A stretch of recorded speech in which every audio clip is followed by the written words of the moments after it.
期它其实是以一个已经开悟了的，到达11等级，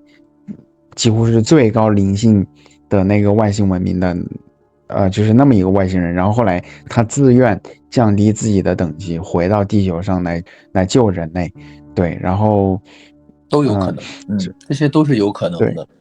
对，而且灵性的提升不是像大家想象那种要出家当尼姑啊、当和尚的。实际灵性的提升，上师已经承诺我们了。他说你这个东西提升之后吧，你不仅不会失去什么，反而会更加的享受生活啊，饭吃得更香了，电影看得更快乐了，音乐听得更享受了。这个都是很实际的东西。因为他说我们潜意识里的这种罪疚感一旦说化解掉、消失掉之后，我们会体验到更大的快乐，更好的那种感受。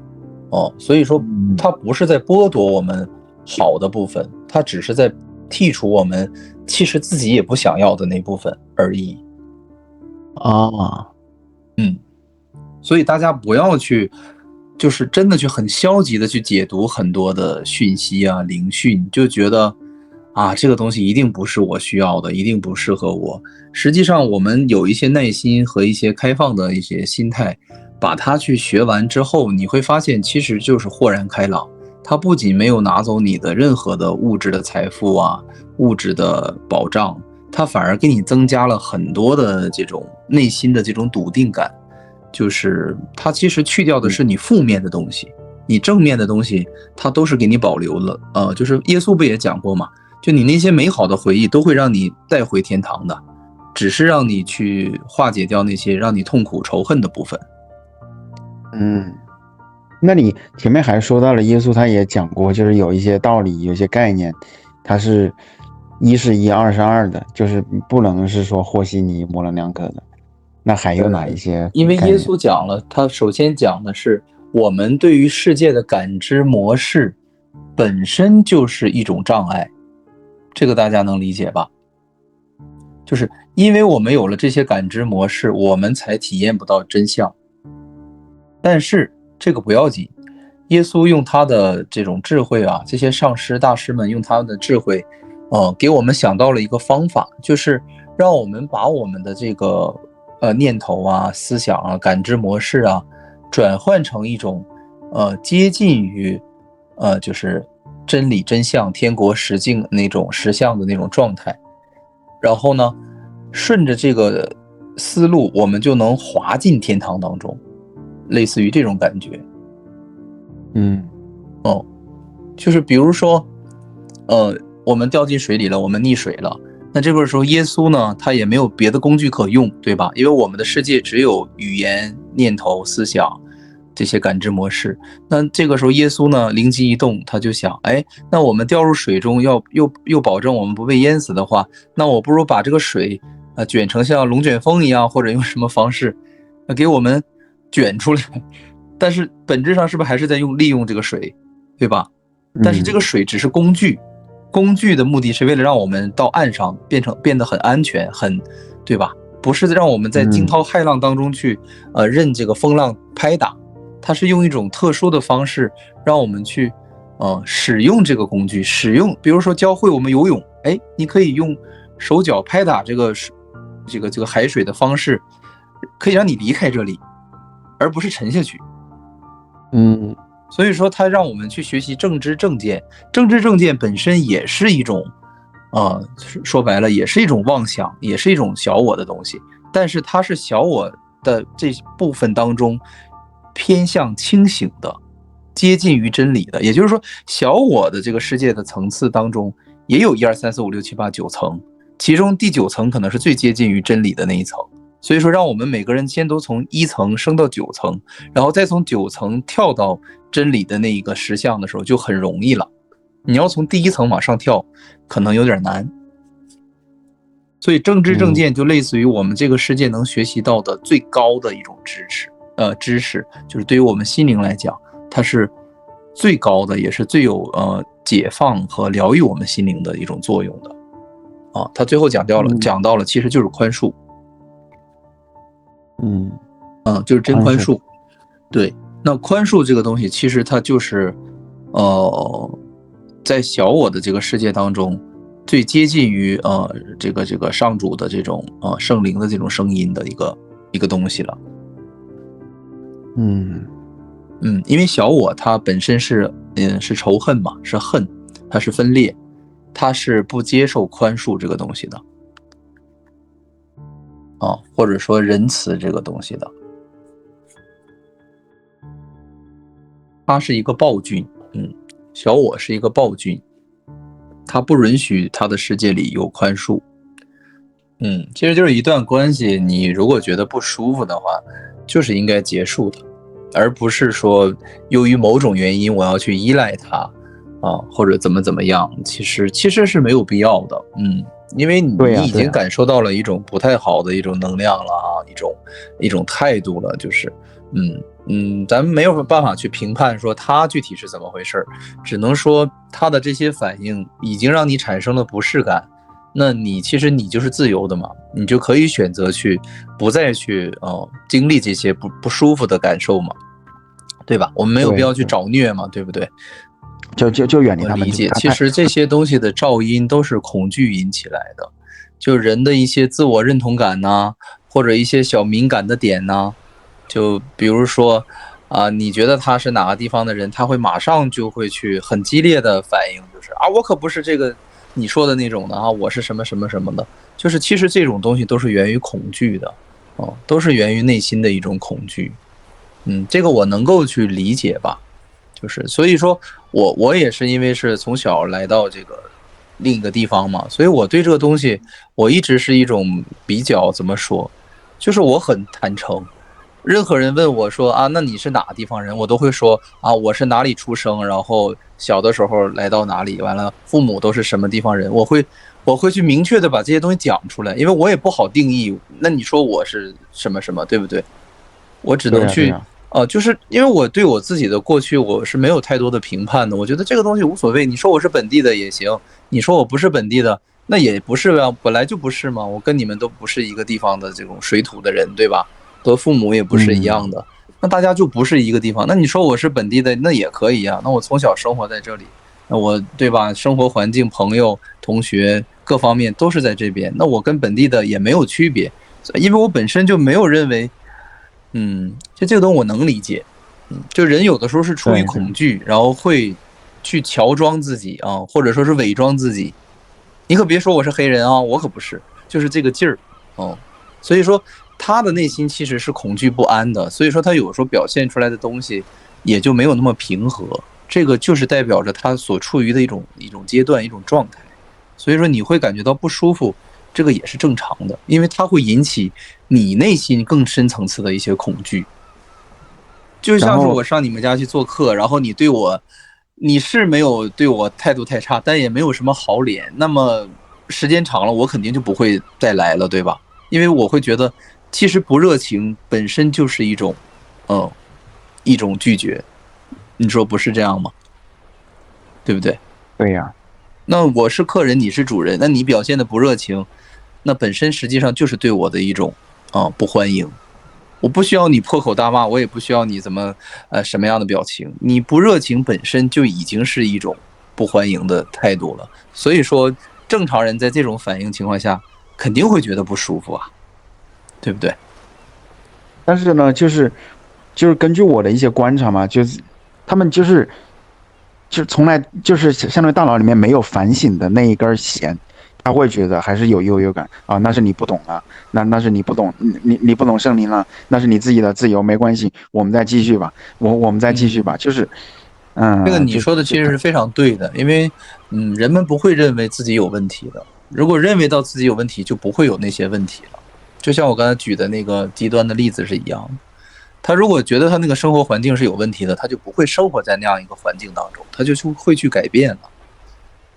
所以说在尘世当中生活的我们也是一样的，如果我们认为这个生活是有问题的，我们就会去提升，就会去寻找新的道路了，就不会一直困在原地，然后去痛苦去循环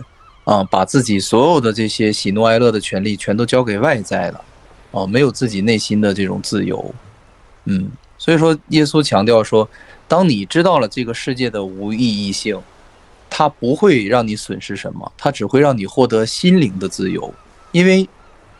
选择变得很简单了。你知道这个世界是无意义的，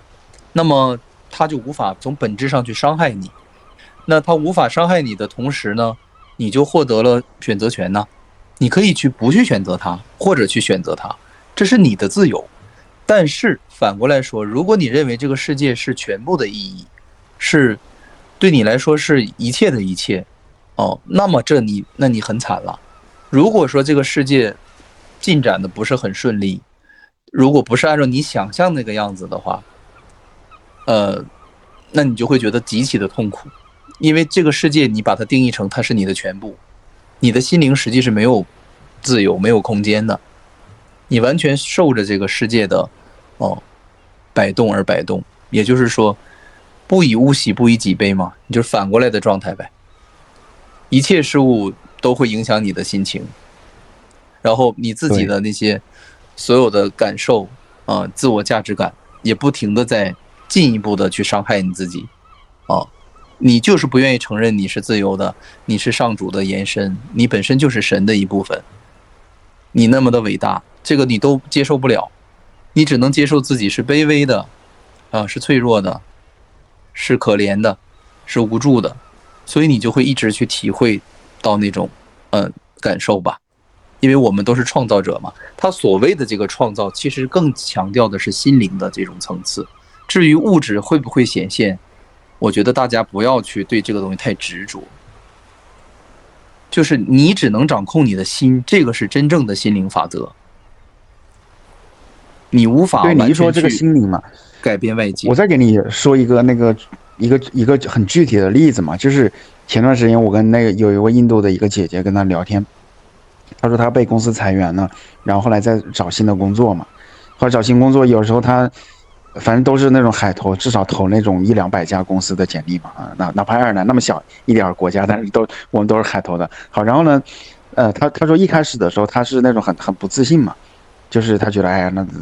反正最后也录不上我的，然后好不容易通过了，就是相当于有了一个那个面试的邀约，然后通过了第1轮面试，一看哇，告诉他后面还有4轮面试，然后他就觉得反正我也找不到工作了，然后而且就算是通过了第2轮，那最后怎么上的？而且在第3的话呢，就是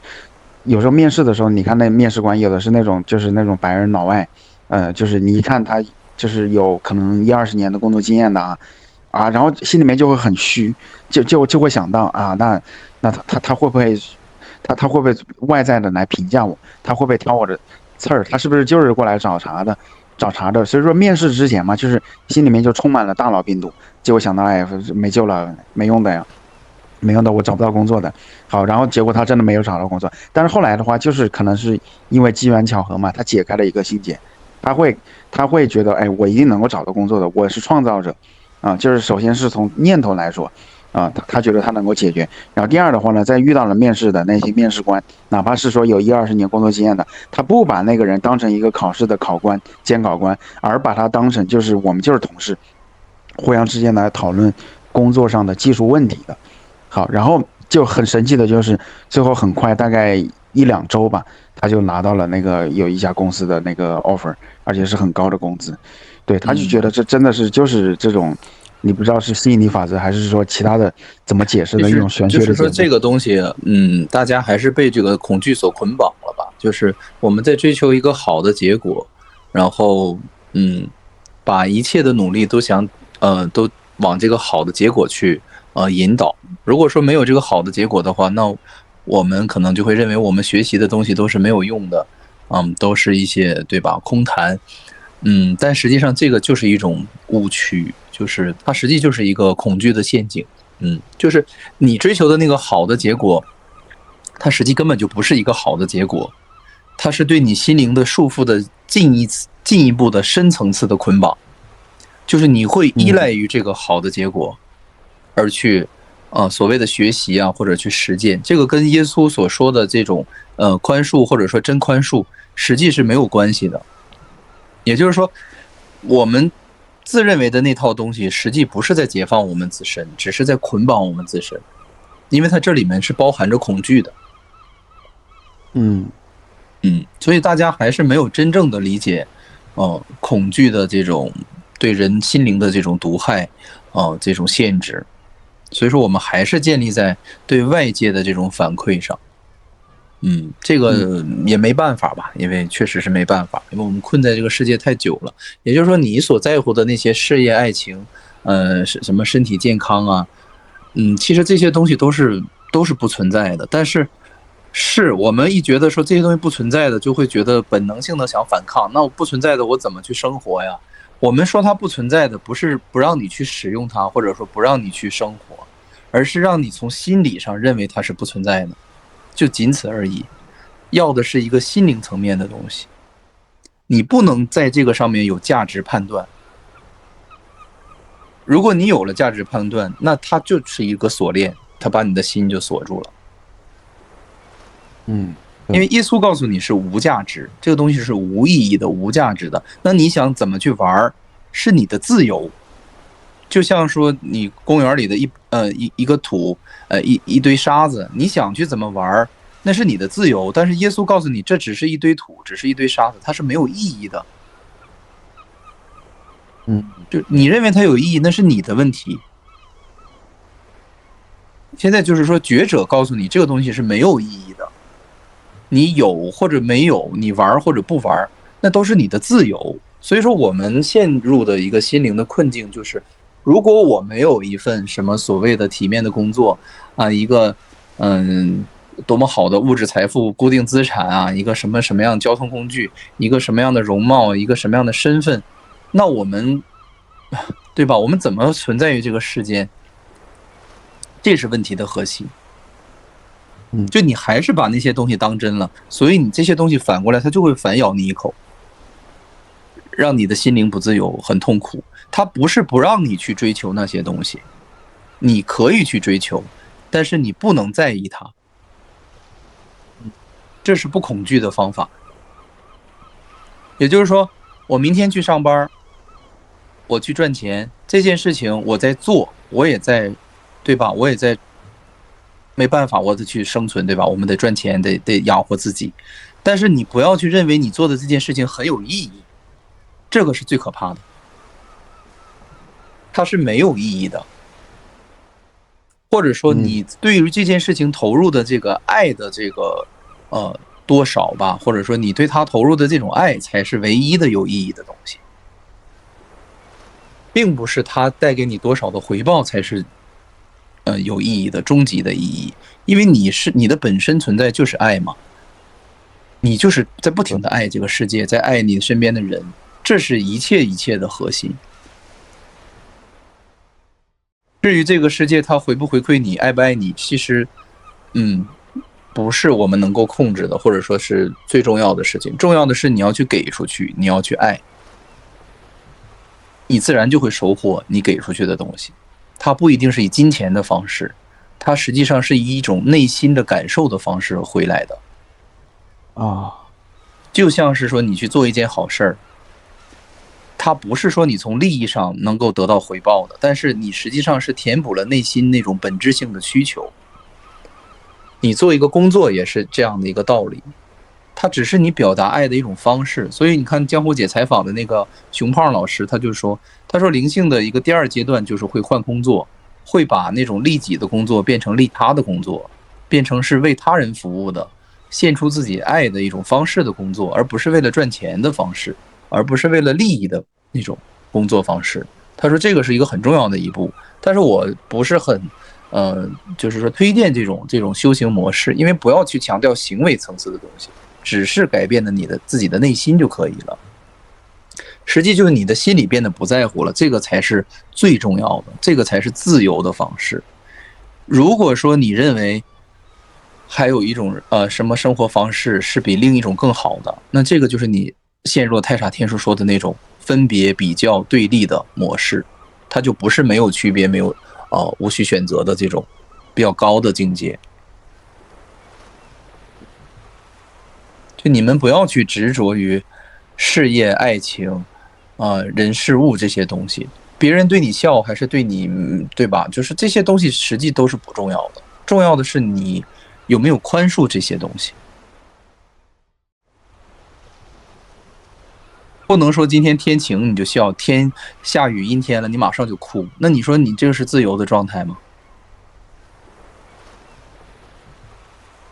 自由的状态应该是无论天气怎么样，它跟你内心的喜悦、快乐呀、安宁啊这些东西是没有关系的，因为你不是看天吃饭的存在。对，所以说，无论是别人对你什么态度，还是说所谓的面试官怎么样去评判你，认为你的能力厉害或者不厉害，或者你怎么样，给不给你这个机会，给不给你这个 offer，这些东西对你的心灵来说根本就不重要，它只是你肉体层次的一个游戏而已。反而如果说你真的能以这样很超然的心态的话，有可能会把你最大的潜力给发挥出来，因为恐惧的心态只会让人发挥失常。对，所以说大家去操练心灵的法则，不会让我们的工作能力啊、生存的能力变弱，只会让我们的能力变得更强大，内心变得更自信。你就是所有的恐惧、所有的不自信扔掉之后，你会收获一个更厉害的自己。我是这么觉得的。就你不要去恐惧老板，不要去恐惧面试官，他们什么都不是，其实是你在给他们做定义。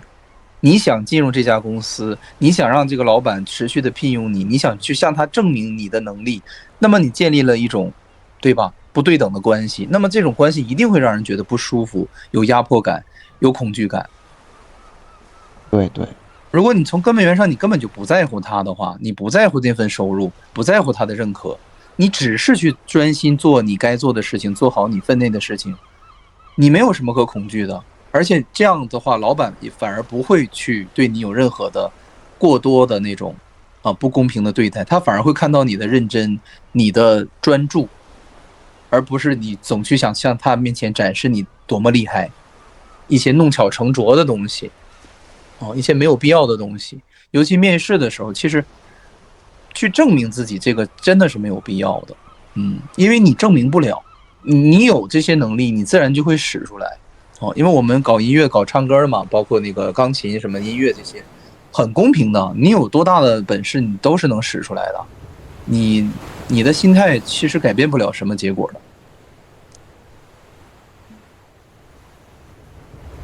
能力的高低其实不用去判断，这个东西是一个顺其自然的东西。好，非常感谢啊！剩下的章节呢，我们会在下周更新，请订阅支持一下吧，让我们幸福喜悦吧。因为我们如今正在经历的疯狂，实际上是一种幻象，它逼着越来越多的人觉醒。可是呢，我们也要同情那些没法觉醒的人，因为世间的种种现象啊，造成了我们个体与灵魂的分离。我们会在螺旋上升的水晶上继续我们意识的进化。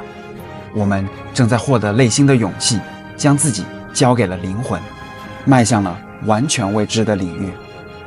我是谁？我来到这个世界上究竟要做什么？进化的新阶段已经开始，意识到无限的爱会让我们开启一场前所未有的灵魂旅程。